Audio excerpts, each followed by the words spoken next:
academic throw a goodbye party. I knew it. I knew this is what it would look like. This is an incredible honor to speak at this moment. My mother really had to twist my arm to get me up here. I was reluctant.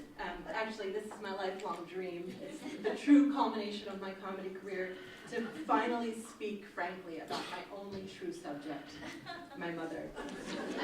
And please note, as Karen mentioned, that there are two of us who belong in the category of Joyce's daughters. The other one is right there, there's Rachel. I am a representative of the team. Many people, can you all hear me? Is everybody comfortable, cozy? Okay, blankets, okay. Many people have asked me over the years what it's like to have a feminist scholar for a mother. And by many people, of course, I mean my therapist. What better time than a conference celebrating Joyce's accomplishments to explore that personal question among such close friends and family. My mother, otherwise known as Dr. Joyce Antler, the Samuel B. Lang Professor of American Jewish History and Culture and Women's and Gender Studies, has been worried for months that I would take the stage today and use the opportunity to mock her. And it's tempting, I'll admit. And don't get me started on the way she cuts bread. It's so uneven. It's like a bear, like a claw, or the way she purposely mishears Rachel and I when to say only to create the most questionable combinations. Like, what did you say, mittens and kegels? And say, no, Mom, we said, could you pass the matzah kugel? But I want to start out today by assuaging her fears to tell you that I'm not going to do that-ish. We wanted to surprise her with something else, our adoration and pride upon the occasion of her retirement. It's clear as we look back on Joyce's accomplishments, which so many have been referenced here over these past 2 days, that she's made incredible contributions to Brandeis and to her field more generally, and to the people that she loves and cares about. We know that. But today, as we conclude this unique celebration, I want to take you behind the scenes of her academic accolades to share some examples of her other accomplishments, how she balanced her work as a feminist scholar with her role as a mother. And of course, by balanced, I mean that Brandeis was the 5th member of our family. Evelyn Handler, TBT. Go back Thursday. And for context, I don't know if you've seen, my daughter Tilly is about to turn 2 this week. And my mother has been at Brandeis since I was almost 3. So Joyce has been at Brandeis from Tilly to Lauren. That's a very long time. So in order to explore these topics, I just want to re-familiarize you with the concept of the Jewish feminist mother. A few people have mentioned it today, but I want to just take us there again. And my mother's recent work has centered on Jewish mothers and reclaiming our identity from the negative stereotypes. But let's not be too hasty. Now, the traditional Jewish mother, the JM, as documented in the text, You Never Call, You Never Write, by Professor Joyce Antler, Samuel B. Lang Professor, has been stereotyped as loving, intrusive, over-involved. But the Jewish feminist mother, the JFM, is different. A Jewish mother might call and say, honey, if you looked outside, it's snowing. You might want to put on a jacket. You know what, on second thought, maybe a snowsuit would be best. I'm going to revise that. You're going to need a shield. Don't go outside at all, you could die. But the Jewish feminist mother, as we've talked about, might call and say, honey, have you looked outside? There's a raging blizzard. I hope you don't think that's a reason to stay inside and take a break from fighting the patriarchy, because the misogyny that happens out there, whether it's raining or sleeting or snowing or whatever, and what? Are you going to let a man shovel the snow for you? I don't think so. Let's get serious and put on a coat. We had the latter of the two. Now, growing up, I behaved like my mother was a celebrity, proudly bringing her up in conversation with adults that I would encounter. I would link my own substantial work to hers. For example, learning fractions in 2nd grade. Oh, 2/3 multiplied by 3/4. Did you know that my mother wrote a book on Lucy Sprague Mitchell, whose husband was an economist? And when I was 10 in 5th grade, I selected as my book choice for a reading unit, The Making of a Modern Woman. And you have to remember, as Megan Marshall indicated yesterday, this book was my childhood.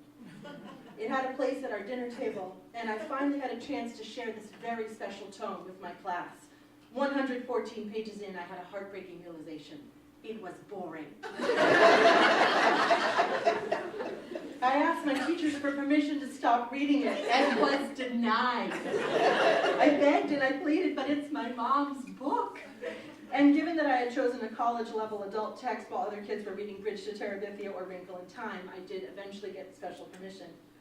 Now, at home, There were age-appropriate, realistic expectations for school projects, like, for example, getting them archived in the Schlesinger Library. A feat my mother actually accomplished when my 4th grade class did a Woman of the Year project. I don't know if Kitty is still here, but she was my teacher. My mother said, gee, I'll just talk to the Schlesinger, no biggie.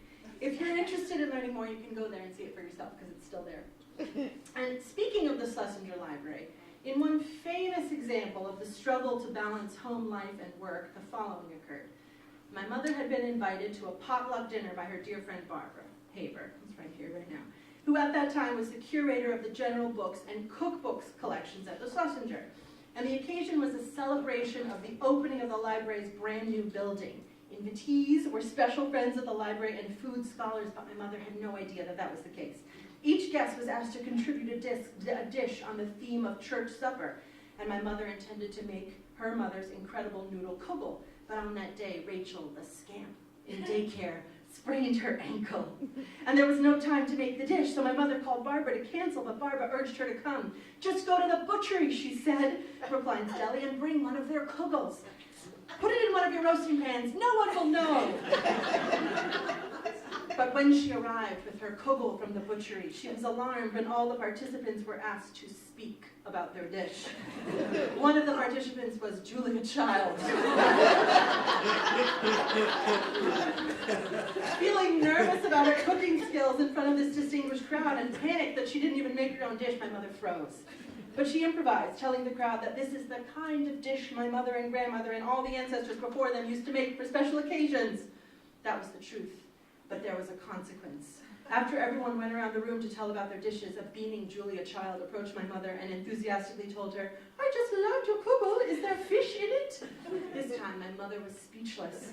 Julia Child asking about her kugel, and if fish were an ingredient? Fortunately, our heroine, Barbara Haber, was right there, swoops in, and says admonishingly to Julia, Julia, you know there's no fish in vegetable kugel. Now, I would like to settle a score, a 10-year-old score right now. My mother and I have argued about this story, about the telling of this story for a decade. And in my memory, for years, the story was about bringing a vegetable kugel. But then 10 years ago, all of a sudden, she told the story with a noodle kugel. Now you tell me, which kind of kugel would Julia Child have asked if there was fish in it? A noodle kugel or a vegetable kugel? Which kugel might taste saltier, fishier to an advanced palate? But you know what? Since this is Joyce's celebration, we'll just say it was a noodle kugel. Score settled. Now, many daughters of Jewish feminist scholars face identity crises when they first leave home, out from the dolman and tunic wings of their feminist mothers. And for this daughter of a Jewish feminist scholar, I longed to get away from some of the feminist influences of my childhood when I left for college, so I went to Barnard. And I did really well there, but not because I did any of the reading, no, because I impersonated the feminist academics I had known so well as a kid, many of them here in this room right now.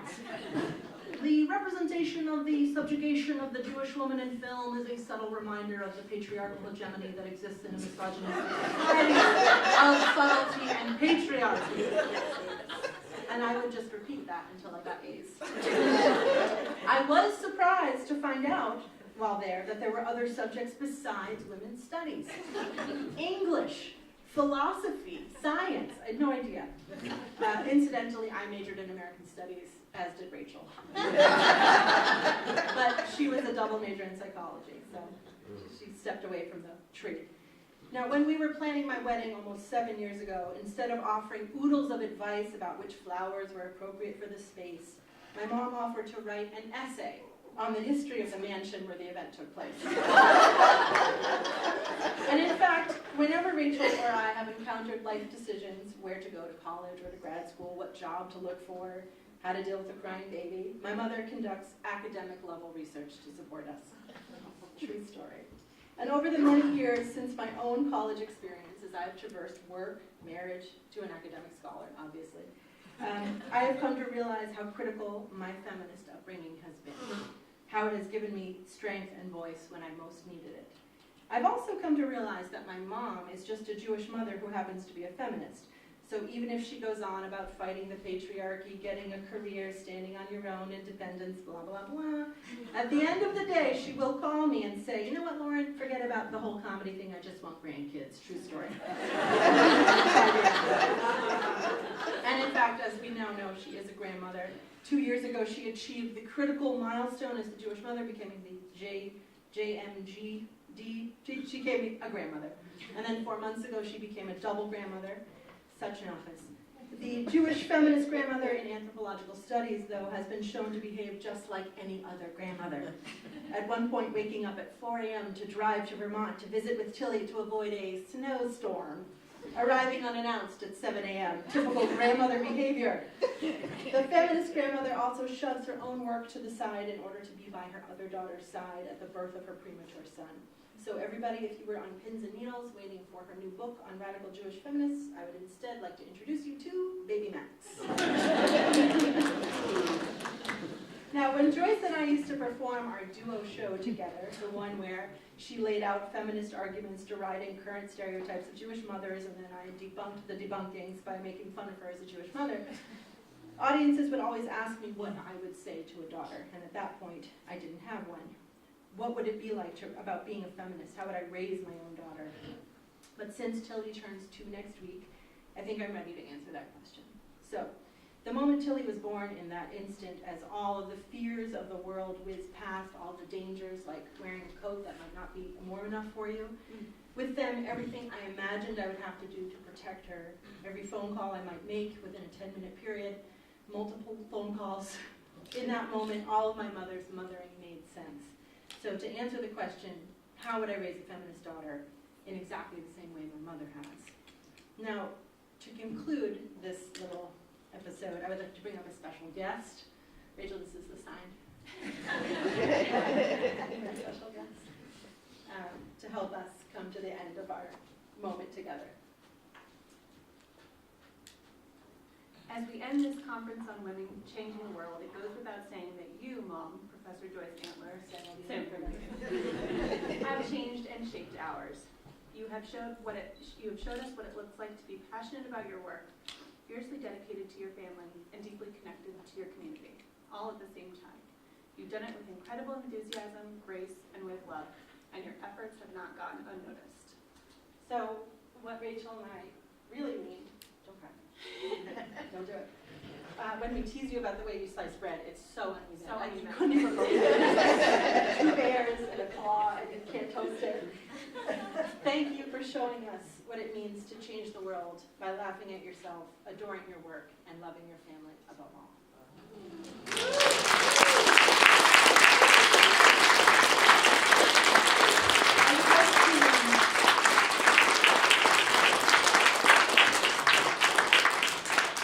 Any questions?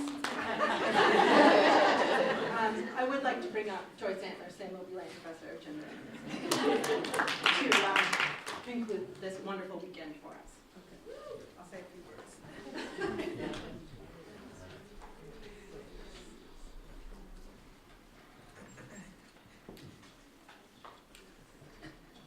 I'm the Samuel Lane Professor. In case you don't know who I am. Thank you to the daughters. I have a word for you in a minute, but thank you to everyone else who has been part of this wonderful celebration. Use the mic, Joyce. Thank you. That's all I really have to say. I'll say it in 5 different ways. I feel verklempt, in the words of my Yiddish ancestors. For those of you who don't know, our family on my parents' side, we actually come from 5 generations of comics. Bod Kans, which was a comedian in the old world, mainly doing rhymes at weddings, a comic with a serious sensibility, and that is my daughter Lauren, if you've heard her, and her sister Rachel with that equal sensibility. I really don't mind being mocked, even though I've been taking bread cutting lessons and I'm doing much better. I'll be able to make your children sandwiches soon. Just keep waiting. Really, for all the presenters here, it's been just such a wonderful occasion. So many former students now changing the world. I am filling, and so proud of you all. You are all part of our extended family. I think Lauren was right when she said everybody was at our dinner table, because you were all so much a part of my life. And so special thank you to the former students and Sasha, current student who is here, and to everyone else who has participated. Your words have been so wise, so passionate, and I think you really are showing us how it's possible to be committed scholars, activists, and changing the world. I've had a very long relationship with Brandeis. I was actually a student here in the 1920s. That is not true. But I was a student in the 1960s, early 1960s, and I never imagined that I would be back as a professor. I never imagined being a professor at all when I was here. I never saw a woman professor. What would a woman professor look like? Horns, Priestley, all of that. It was a scary proposition. I mentioned last night I started graduate school 3 times before I actually got through, because how was this person going to be in the world as a scholar, an intellectual, an activist, a parent? Was it all possible? Well, it seems to have been possible. As Lauren said, I do love my work, my students, the teaching, the research, all of it, and Brandeis has been an important part of it. I want to thank my American Studies colleagues. Where is Tom? Oh, there he is with the camera. Our chair, Tom Doherty, made this possible with the help of Steve Whitfield, who we celebrated Steve at a fest, the occasion of his 40th birthday, plus a few. And it was you really who decided and insisted on having this occasion. Tom, years ago, I don't know if you remember, you told me that academic departments was something like dysfunctional families. You remember we had that conversation? So yes, indeed, we are like dysfunctional families because we know each other so well. I know exactly what the wardrobes of all my colleagues are, having been there for 37 years, and most of them as well. But we also are like the best of families, that love, that sharing, that comradeship, and everything that's happened. And there have been a lot of changes in the American Studies department, now a program, but for me it will ever be a department. And I think we have gotten through it so wonderfully as colleagues and growing intellectually. So great thank yous to American Studies and to Women's and Gender and Sexuality Studies. When I started here in 1979, we didn't even have a Women's Studies program. The faculty had passed it but really didn't want it. And I became chair in 1980 and stayed for about 12 years as chair because nobody else would do it. And I think people remember then we didn't have an office. I didn't have any assistants. I certainly didn't have any release time. We didn't have a telephone. And Sue mentioned yesterday the typewriter story, which I love to tell, to give the next generation a real signpost of what it was like then. After about 7 or 8 years, the vice president of the university, in those days we only had one, not how many, I only had one, actually came to my office carrying a typewriter with such a smile on his face. Here, finally, we have for you, you remember this? We have a typewriter. And he could carry it because it wasn't a brand new Selectric typewriter. It was this tiny little portable typewriter. Finally, here are your resources. Well, now we're Women's Gender and Sexuality Studies. We have a room and resources of our own, and it's really grand. And I have benefited so much from being a member, a partner of Women's and Gender Sexuality Studies, American Studies, and also in this university we have the opportunity to participate in lots of programs. So I am an affiliate also of the education program, the history department, African and Afro-American studies, really quite a number of departments, all of whom have sponsored this event today. Thanks also to the Nedges department, Jonathan, and to, I think, at the Hadassah Brandeis Institute and Women's Studies Research Center, and with special thanks to the Larry Fuchs Fund in our department. Larry Fuchs was a grand old mentor in our department. We think of him all the time, and I think the Louis Brandeis Legacy Justice Fund is also part of this celebration today, so a great thank you. I do want to say that I'm not really leaving Brandon's in 55 years, although as the president said yesterday, the paycheck stops. But I have a great new project with, I see Sarah from the library here, from archives, and the project is to create Brandeis Israel International online exhibit. The Jewish Women's Archive will be a partner exhibit, and continue collecting papers of Jewish feminists and from Haifa Arab feminists as well. So that's one of the projects I have. I can't just have one project, because someone else said, when you leave a conference, you should have an agenda. And yesterday, Kitty Bowles, who was sitting here, and we were talking about documentary drama, said, why don't we have that in high schools? So we're forming a committee. Why not? Now, all the people on that panel, Julian and Amanda, are going to be part of this, and we will make sure that it happens in high schools. And that's one of the things. Someone out there said, couldn't we have a listserv? So why don't we have a listserv? We have to have an agenda, because I don't like to say goodbye, as you can see. But I do want to say thank you, and especially Charity Adams in the corner there.